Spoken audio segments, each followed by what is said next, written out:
Before we begin the story, let us know where you're watching from by leaving a comment below. If you enjoy this video, don't forget to like and subscribe. Down on his luck, mechanic gives a ride to a hitchhiker unaware she's a runaway millionaire looking for freedom. "Stop, please!" Nash Walker froze with his hand on the truck door, turning toward the voice cutting through the howling wind. The girl was running toward him, stumbling across the cracked, dust-blown lot like a leaf battered by a storm. Jeans ripped at the knees, sneakers caked in dirt, a too-thin jacket whipping around her frame. Her face was pale under the grime, and her eyes, wide and frantic, locked onto him like he was her last hope. "I need a ride, anywhere, please," she panted, skidding to a halt a few feet away. Nash frowned, one foot half inside his beat-up truck. The day had already been bad, 3 unpaid jobs and an empty gas tank, and now this.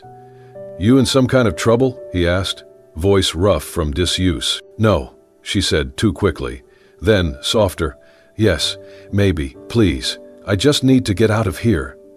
He scanned the empty road behind her, the endless stretch of cracked highway winding back toward town. Nothing, no one. But the way she kept looking over her shoulder made his gut tighten. "You got a name?" he asked. "Tessa," she said. She hugged herself tightly, as if trying to hold herself together. "Tessa what?" he pressed. She hesitated, then muttered, "Reed." Nash sighed, weighing his options. She was clearly terrified, clearly desperate. He knew better than to get involved in other people's messes. But something about her, something raw and real, made it impossible for him to turn away. "Get in," he said, jerking his thumb toward the passenger seat. Tessa did not waste a second. She yanked the door open and threw herself inside, slamming it shut behind her. Nash climbed in after her, the truck creaking under his weight, and started the engine. The old beast coughed and groaned but came to life. They pulled out onto the empty highway without another word, the town shrinking behind them in the rear-view mirror. For a long time there was only the sound of the wind whistling through the cracked windows and the low rumble of the tires against the battered road. Nash cut a glance at her. She was curled into herself, staring blankly out the window, hands fidgeting nervously in her lap. "You planning to tell me what you're running from?" he asked. "No," she said tightly. Not exactly reassuring. She turned toward him then, eyes shining with something that looked a lot like fear, or maybe sorrow. "I just need to get away," she said. "I can pay you. I have money." Nash laughed without humor. "Lady, if you had any idea how many times I've heard that." She reached into her jacket pocket and pulled out a crumpled wad of bills, real money, more than he had seen in months. His hands tightened on the steering wheel. This was not a casual runaway. Whatever she was mixed up in, it was deep, maybe deeper than he wanted to know. He jerked his head toward the glove box. "Put it in there, out of sight." Tessa hesitated, then opened the glove box and shoved the money inside.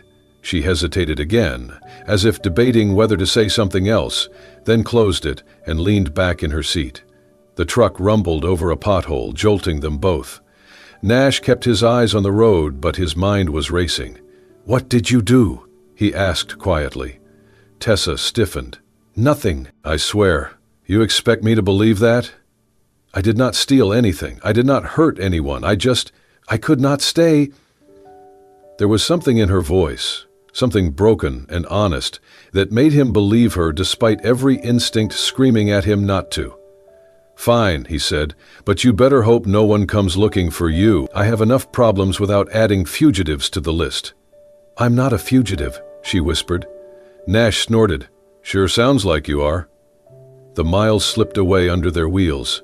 Tessa closed her eyes, her body relaxing just a fraction, though the tension never fully left her. Nash glanced at her again, studying the lines of exhaustion and fear etched into her young face. He knew he should drop her off at the next town, let her be someone else's problem. But something deep inside him, something stubborn and old, whispered that he was already too involved. The road stretched out ahead of them, empty and endless. Behind them, unseen but inevitable, trouble brewed like a storm on the horizon. And Nash Walker, against all better judgment, kept driving straight into it. The sun was dipping low, casting long shadows across the cracked highway. Nash drove in silence, the engine humming a steady, tired tune beneath them. Every so often he would glance at the girl beside him, Tessa Reed, who sat stiffly in the passenger seat, her arms locked around her knees like she was bracing against some invisible blow. She had not said much since they left the edge of town. Neither had he. The silence between them was thick, not comfortable, but not hostile either. It was the silence of two people who had too much to say and no idea how to start. "Where you headed?" Nash finally asked, his voice rough from disuse. Tessa shrugged without looking at him. "Anywhere but back there." He chewed the inside of his cheek, considering that answer. Not exactly helpful, but he supposed it was honest enough. "You got family?" He tried again. Another shrug. "Not the kind that matters." Nash grunted. He knew that kind of family, blood in name only.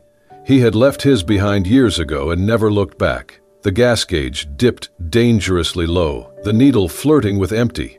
Nash muttered a curse and steered toward the next exit, a dusty little stop with a single pump and a convenience store that looked like it had not been cleaned since the Reagan administration. He pulled up beside the pump, killed the engine, and slid out of the truck. The wind hit him hard, carrying the sharp metallic scent of an approaching storm. He topped off the tank quickly, glancing around out of habit. The station was empty except for a battered sedan parked on the far side, windows darkened. He felt Tessa's eyes on him as he worked, but she stayed inside, hugging herself tightly. When he finished, he climbed back into the truck and reached across to the glove box, intending to grab the crumpled map he kept for emergencies. He popped it open without thinking. A thick, yellowed envelope tumbled out, landing with a soft thud on the floor. Nash froze. It was not just thick, it was heavy, bulging. He could see stacks of $100 bills peeking from the torn edge, and tucked behind the cash were several sheets of paper, neatly folded, marked with legal-looking seals and fine print. His heart gave a slow, deliberate thud. He glanced at Tessa. She was staring out the window, pretending not to see, but he could tell from the rigid set of her shoulders that she knew exactly what had just happened. Nash stooped, scooped up the envelope, and shoved it back into the glove box without a word. He closed it carefully, as if sealing away something toxic. Neither of them said anything. He turned the key in the ignition, the engine growling back to life, and pulled out of the gas station, back onto the open road. For a long time he just drove, the wheels eating up mile after dusty mile. But inside his head, the questions were piling up fast. Who the hell was this girl, really? Why did she have that much money, and what were those documents? Contracts? Deeds? Something worse? Nash knew trouble when he saw it, and he knew it was sitting less than 2 feet away from him, wrapped in a dirty jacket and shaking silently. He tapped his fingers against the steering wheel, glancing at her again. She looked small, almost fragile, but there was a stubborn set to her jaw that said she would not break easily. "You lied to me," he said quietly. Tessa flinched but did not answer. "You said you were not a criminal." "I am not," she said, her voice low but firm. Nash barked out a humorless laugh. "Yeah, because carrying a brick of cash and a stack of shady papers around sure looks normal."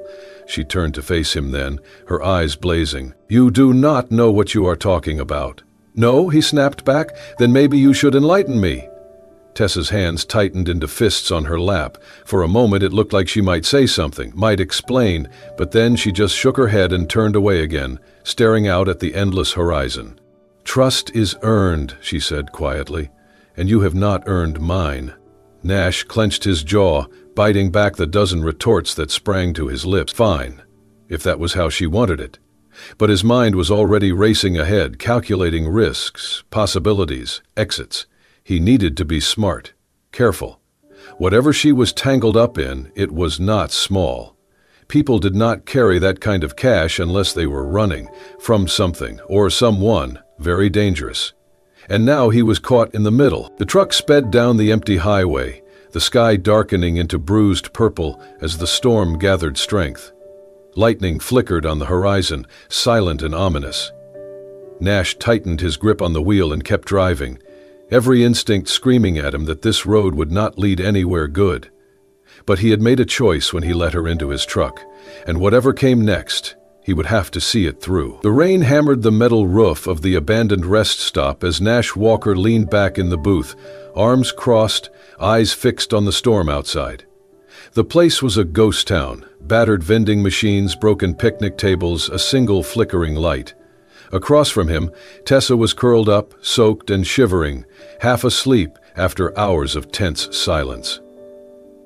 Nash's mind churned. He could hand her over to the nearest sheriff, claim a reward big enough to fix his life. People did not chase runaways with this much force unless they were valuable. It would be easy, simple, clean. Then she stirred, murmuring in her sleep, her voice raw with fear. "No, Daddy, please.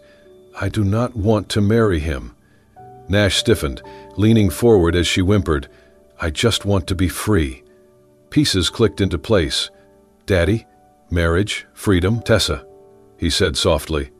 She jolted awake, confusion and fear flashing across her face. "Tell me who you really are," Nash pressed. "I told you," she whispered, "Tessa Reed." "No," Nash said, voice calm but firm, "not really." She looked ready to bolt, but there was nowhere to go, only him, only the storm. "You mentioned your father," he said.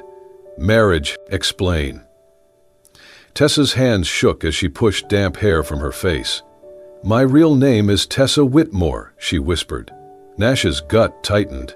He knew that name, Whitmore Industries, skyscrapers, private jets, billion-dollar contracts. "My father is Nathaniel Whitmore," she continued. "He arranged a marriage for me. To merge companies, secure power. I was just a pawn," she hugged herself tightly, voice breaking. "I refused. I wanted to live my own life. He told me I did not have a choice." The rain battered the windows. Nash felt the gravity of it settle on him. "So you ran," he said. She nodded. "I stole cash, grabbed whatever documents I could find. I thought maybe it would buy me time, maybe leverage." "And now he is hunting you," Nash said grimly. Tessa met his gaze with raw, trembling fear. "My father does not lose," she whispered. "If he finds me, he will make me disappear." Nash rubbed a hand over his face, cursing under his breath. This was bigger than anything he had wanted to step into. It was life or death. He looked at her, this girl who had risked everything to choose freedom over a golden cage. She would rather sleep in a crumbling rest stop during a storm than return to a life of lies. Something shifted inside him, deep and undeniable. He could walk away, he could wash his hands of it all, but he would not. "All right, Tessa Whitmore," he said steadily. "Looks like you are stuck with me a little longer." For the first time since he had met her, she smiled. It was small, worn, but heartbreakingly real. The rain kept battering the world outside, but inside, in the battered booth of a forgotten rest stop, Nash Walker found something he had not felt in a long time, a reason to stay. The rain had eased to a steady drizzle by the time Nash and Tessa finished a dinner of stale crackers and warm soda from a vending machine. Nash leaned back in the booth, scanning the parking lot through the window's cracked glass. The highway was empty except for the mist curling off the asphalt and the faint glow of a few dim streetlights. Tessa shifted uneasily in her seat. "Do you think they are still looking for me?" she asked, her voice low. "They're not the type to give up easy," Nash said, his tone grim, "especially if your father's pulling the strings." Tessa opened her mouth to say something else, but Nash stiffened, his senses snapping into high alert. Headlights cut through the mist, two black SUVs pulling into the lot side by side. Their engines rumbled like distant thunder, even at idle. Nash cursed under his breath. "Stay calm," he muttered. Three men stepped out of the first SUV, heavyset, dressed in dark jackets, their movements sharp and coordinated. Another two from the second vehicle. They spread out, eyes scanning the lot, moving toward the building. Tessa went rigid across from him, her hands trembling under the table. "Look at me," Nash said sharply. She turned, wide-eyed. "You're my girlfriend," he said quickly. "Got it? You are traveling with me. No stories, no hesitation." She nodded frantically. The door creaked open, and the men stepped inside, shaking off rain. One of them, taller than the rest with a hard jaw and cold eyes, approached the counter and addressed the bored-looking cashier. Nash strained to listen. "Seen a girl? About 20, brown hair, traveling alone?" the tall man asked. The cashier shrugged. "Ain't seen nobody but them two," he said, jerking his thumb toward Nash and Tessa. The tall man turned, his gaze locking onto them. Nash wrapped an arm casually around Tessa's shoulders, pulling her closer. She flinched, then forced herself to lean into him, her body stiff as a board. The man approached, his boots thudding heavily on the grimy tile. "Evening," he said. "Evening," Nash replied coolly. "You folks from around here?" Nash shook his head. "Passing through, heading south." The man's eyes narrowed slightly, flicking from Nash to Tessa. "Mind if I ask your girlfriend a few questions?" Nash smiled thinly. "Yeah, I mind." The tension between them crackled like a live wire. "Relax," the man said, flashing a badge. "Private security, not police." Nash recognized the move. Intimidation through authority. He had seen it 100 times. "We're looking for a missing person," the man continued. "Her family's worried sick." Nash tightened his grip on Tessa. "Sorry, pal. We're not interested in getting involved. You got a picture or something?" The man hesitated, then pulled out a phone, showing a grainy image. It was Tessa. Nash cursed silently. He gave a casual glance at the phone and shook his head. "Does not ring a bell." The man stared at him, studying him carefully. Tessa kept her face buried against Nash's shoulder, pretending to be half asleep. Another man entered from outside, nodding discreetly to the tall one. Nash caught the movement, reinforcements closing in. Time to move. "Come on, baby," Nash said, rising to his feet and tugging Tessa up with him. "We should get back on the road." "Wait a second," the tall man said, stepping into their path. Nash smiled grimly. "I said," he growled low enough for only Tessa to hear, "when I move, you run. Got it?" She barely nodded. In one swift motion, Nash shoved the table hard into the man's legs, sending him staggering backward. Shouts erupted. Nash grabbed Tessa's hand and bolted for the door. Gunmetal flashed as one of the men reached inside his jacket. Nash did not think, he just moved. They sprinted through the rain-soaked lot toward the truck. His boots pounded the asphalt, water splashing up in sheets. "Keys!" Tessa cried. "Already out." Nash fumbled with them, cursing as they slipped once in his wet hands, then jammed the right one into the lock. The heavy thud of footsteps closed in behind them. "Go!" Nash barked, yanking the door open and shoving Tessa inside. He vaulted in after her, slammed the door, and jammed the key into the ignition. The engine coughed, sputtered. "Come on," he snarled, slamming the dashboard with his palm. The engine roared to life just as one of the men slammed a hand against the truck bed. Nash gunned the gas, tires squealing as they fishtailed out of the lot. Gunshots cracked through the night, bullets shattering the rear window in a spray of glass. Tessa screamed, ducking low. Nash swerved onto the main road, fishtailing again, but managed to straighten out. He pressed the pedal to the floor, the speedometer climbing fast. In the rearview mirror, he saw the black SUVs tear out of the lot after them, headlights bouncing in the rain. "Hang on," he yelled. The truck thundered down the deserted highway, skidding on the wet pavement. Nash yanked the wheel hard, taking a sharp turn down a narrow side road he barely remembered. The SUVs overshot, missing the turn by seconds. Heart hammering, Nash gunned the truck deeper into the back roads, weaving between potholes and debris. After 10 agonizing minutes of silence, no headlights followed them. They were alone. Nash pulled onto a dirt track and killed the headlights, letting the engine idle softly. Tessa was shaking so hard he could hear her teeth chattering. "You okay?" he asked, voice rough. She nodded jerkily, wiping rain and tears from her face. Nash sat back, breathing hard, his hands still locked on the wheel. He could have left her. He could have handed her over and walked away clean. But he knew now, deep in his bones, that he was in this, no turning back. He turned to her, meeting her wide, terrified eyes. "Wherever you need to go," he said, "I am getting you there." Tessa stared at him, and for the first time, a flicker of real trust passed between them. Outside, the rain began to ease, leaving the world slick and shimmering under the bruised sky. They had escaped for now, But the chase had only just begun.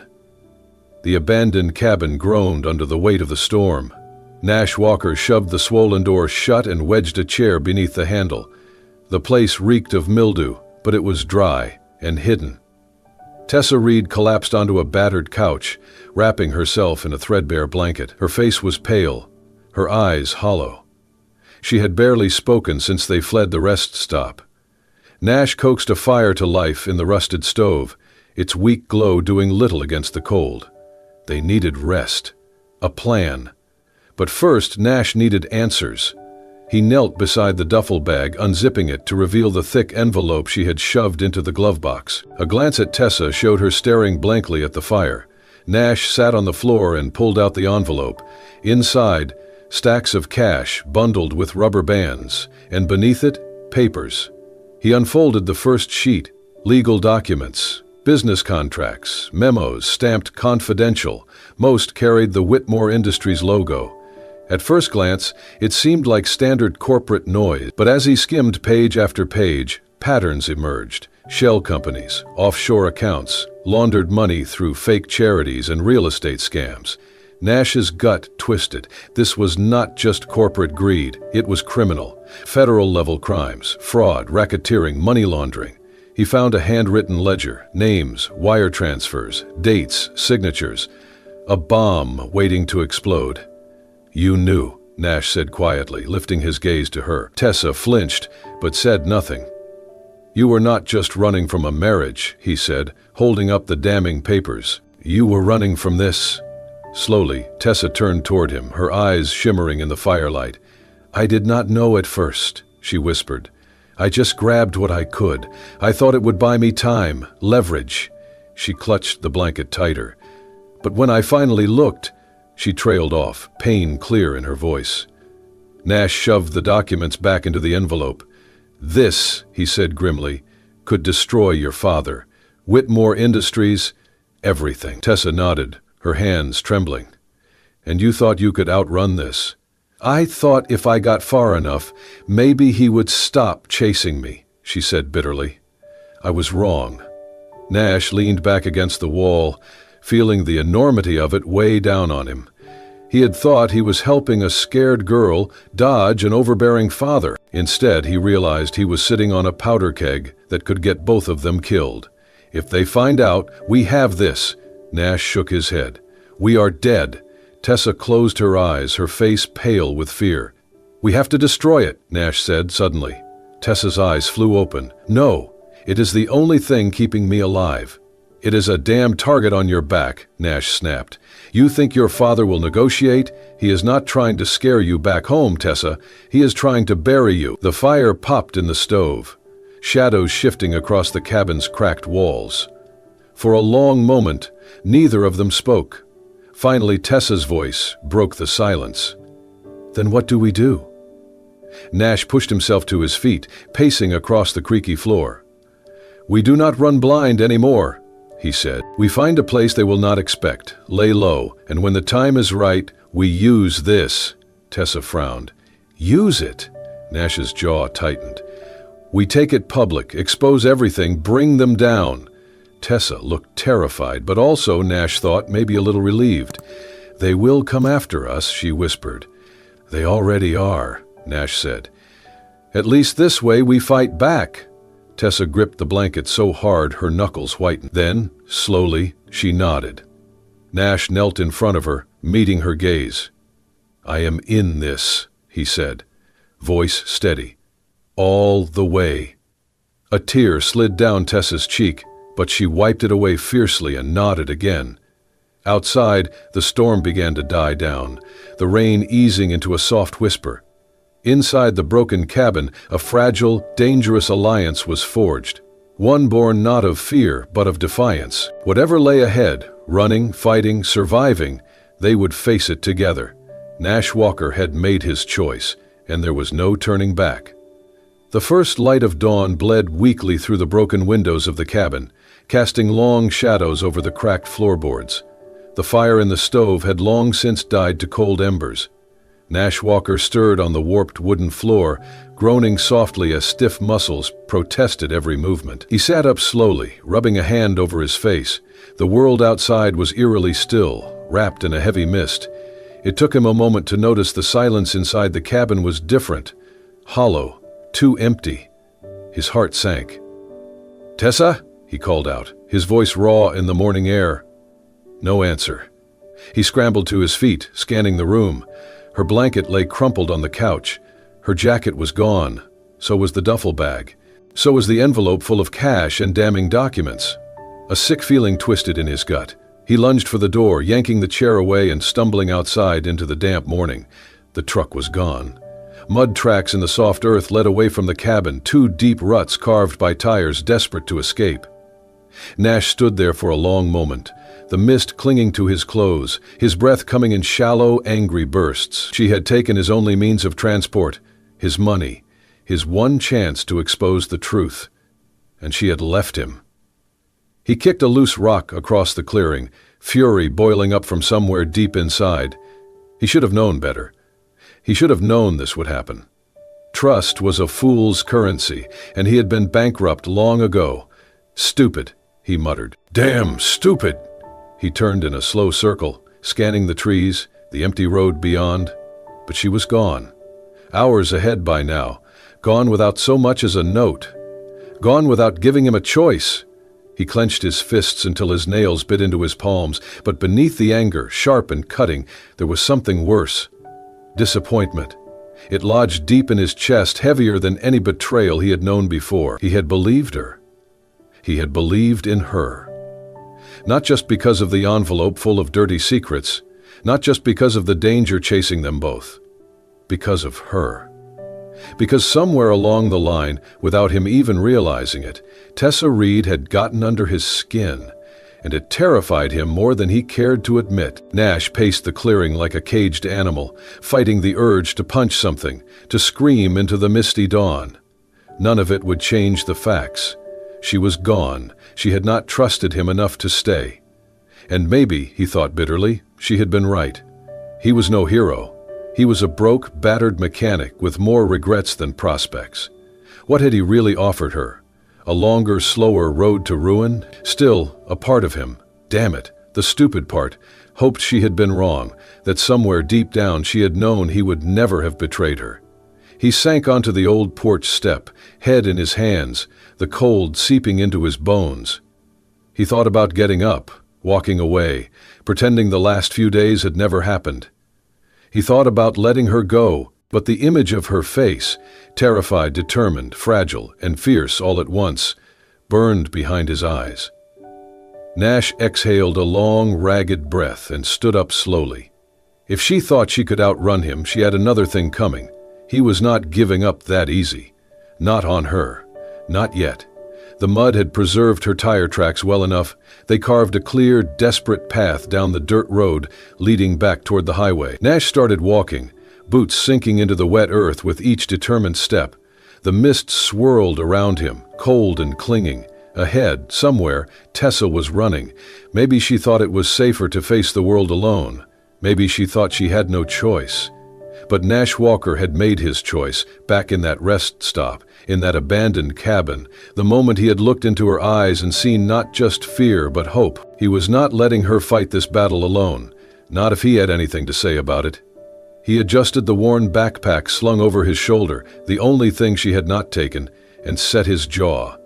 Whatever it took, he would find her, and this time he would make damn sure she knew she was not alone anymore.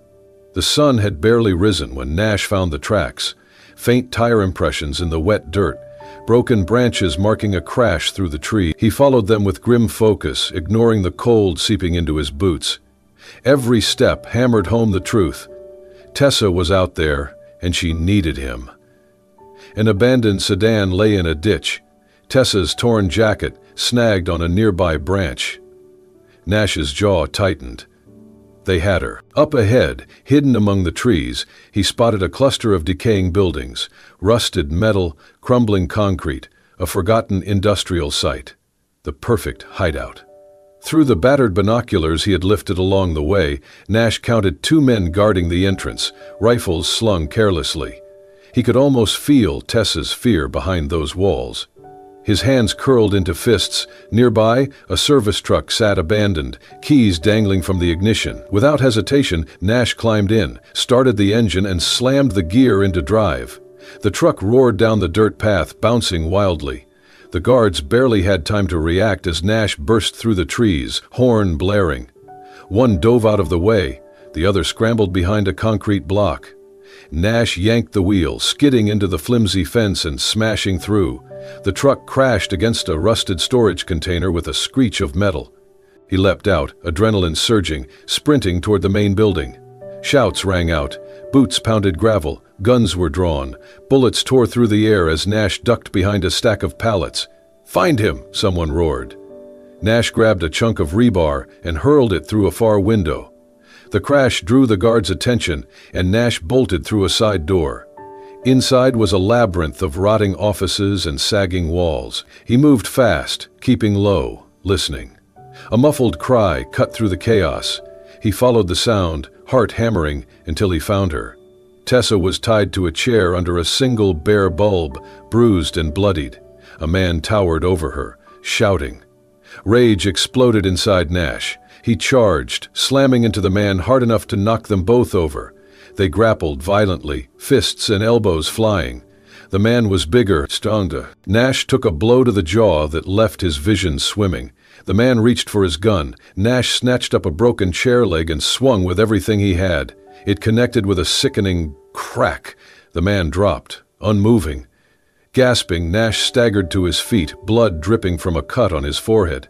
"Tessa!" he rasped, rushing to her. She blinked up at him, relief and disbelief washing over her face. "You came back," she whispered. "Of course I did," he said hoarsely. "Now move." He cut her free, helping her to her feet. She winced but nodded, leaning heavily on him as they stumbled into the hall. Gunfire cracked outside, reinforcements. "We have to split," Nash said, pressing the small USB drive into her hand, the one loaded with enough evidence to destroy her father's empire. "You get this to someone who will blow it wide open. Press, law enforcement, anyone." "But you," she started.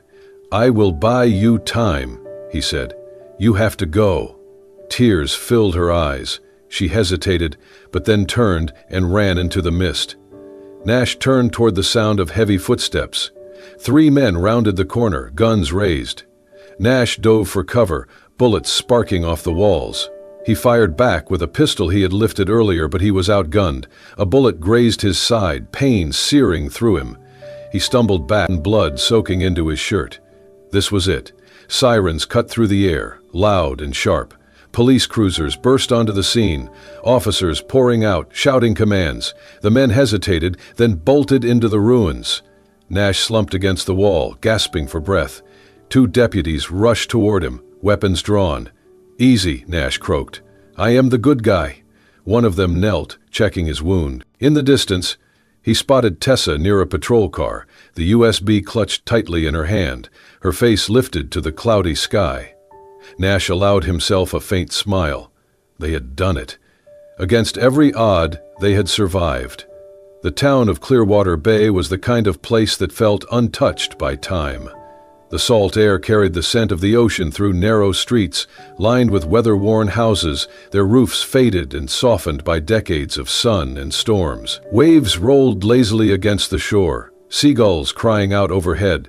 In the middle of it all, tucked between a grove of wind-bent pines and the endless blue of the ocean, stood a small, hand-built cabin. The wood was rough, the paint peeling in spots, but it stood sturdy and proud, a testament to new beginnings. Inside, Nash Walker and Tessa Reed were building a life. They had taken the broken pieces of who they were and shaped them into something whole, something strong. There was no more running, no more fear, only the slow, steady rhythm of days spent healing and growing together. Mornings were quiet now. Nash would rise early, the sun still stretching over the horizon, and brew a pot of strong coffee while Tessa scribbled notes in a battered leather journal she had found at a flea market. He had once been a man who saw each day as a burden to survive.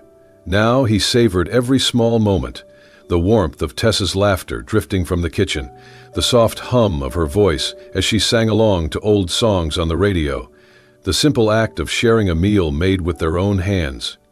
Tessa had transformed too. The girl who once lived behind walls of luxury and loneliness now found joy in the smallest things, tending to a tiny garden she had coaxed to life from the rocky soil, or helping Nash replace a stubborn carburetor in the shop out back. There was strength in her now, a quiet, unshakable core built from everything she had survived. Neither of them wore masks anymore. There were no more secrets between them, no more pretending to be people they were not. In each other, they had found not just refuge, but truth.